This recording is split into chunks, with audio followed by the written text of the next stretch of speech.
used to be able to finance up to 95% financing on a duplex or single family dwelling, which was non-owner occupied, or even 100% for some point. We had some cash back that we were able to offer. And the 3 or 4 unit was 10% down, and again, possibility of cash back product that would bring it up to about 94% financing. Now that all changed. Anything that's non-owner occupied except 100 property, which is a cottage or something like that, that is non-rental, you have to put 20% down financing. So basically, they also changed the qualifications on a 5-year product. So basically, I'll go back to that, and the refinancing was reduced from 95% financing to 90% on a refi. So basically, if you had a house that was worth $100,000, you could get $95,000 out of it as an equity takeout. Now the maximum is $90,000.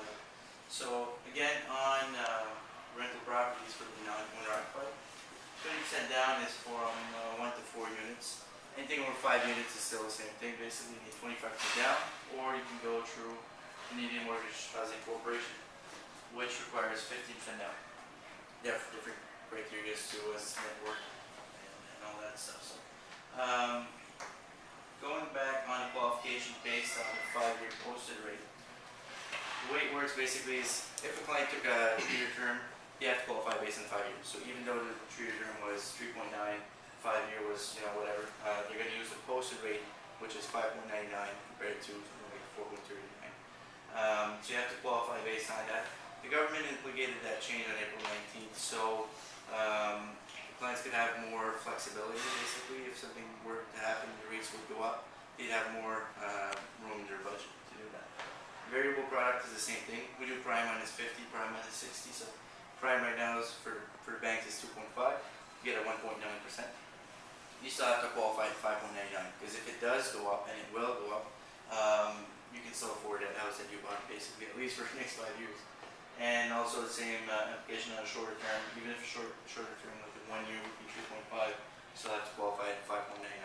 Now, Bank of Canada dictates a certain rate that all the banks have to use, so even if they have a smaller or a cheaper interest rate, they still have to qualify at a certain, which is industry-wide.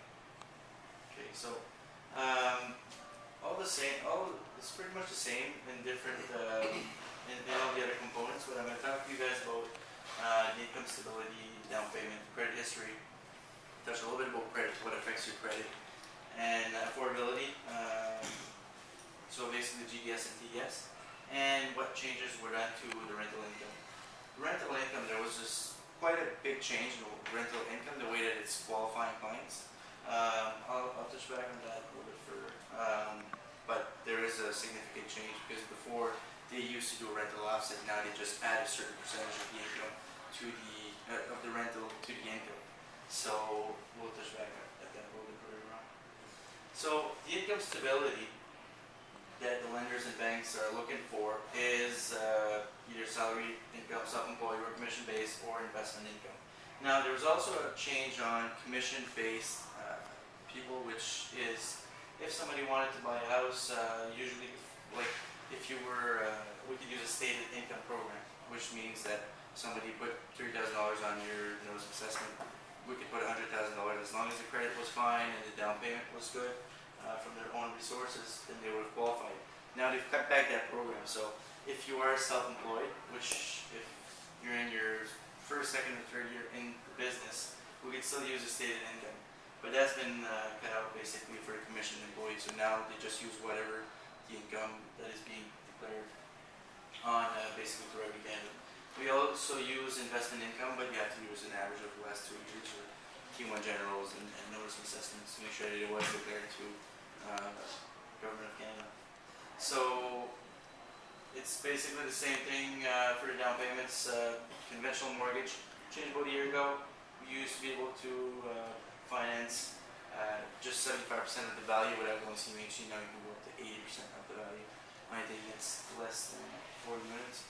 Anything more than 80% of the value. So basically, if you're financing and just putting 50% down, you have to go through a mortgage insurer, which can be CMHC, General Financial, or there's another one that just came back into play, which used to be AIG. Now it's Canada Guarantee. It was bought by the teacher, the Ontario Teachers Pensions Fund. revamped it, changed the name because they had kind of a bad rap in the US and changed it to Canada Guarantee. So these are the ones that I listed on. So getting to the credit history, that's a big component in qualifying for mortgage. Credit history, they use mostly two credit agencies, which is Equifax and TransUnion.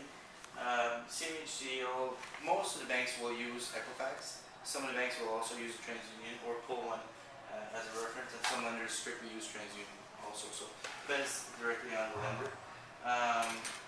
Credit scoring, also with that change in the industry on the 19th, you have to have at least a 600 credit scoring to be able to use the income of that applicant. That's on the application basically. So if it's less, they won't use that income. They'll just use a co-op or co-signer or whichever. Credit scoring is affected by the length of time that an individual had credit.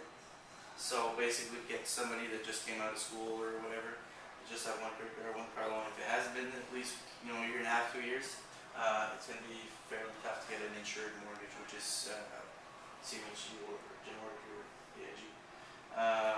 Number of credit checks that an individual is doing also affects the credit. So when he goes out shopping and they do a bunch of different credit checks with different credit cards, different car loans, different mortgages and stuff, that's also going to affect your credit because they say that it's somebody would be more apt to getting in debt if you're an active credit seeker. Also, the amount of accounts that are open with a balance. So if you have 5 line of credits and they all have a balance on it, if it's even more than 75%, that's going to impact about 30% of the credit scoring. So that's a huge impact. That's the quickest way to reestablish credit. Somebody has a couple of accounts, basically drop it down to under 75% value. Because if not, they're going to see that the client is maxed out. Because again, credit bureaus, they only report what's owing on credit. They don't talk about assets.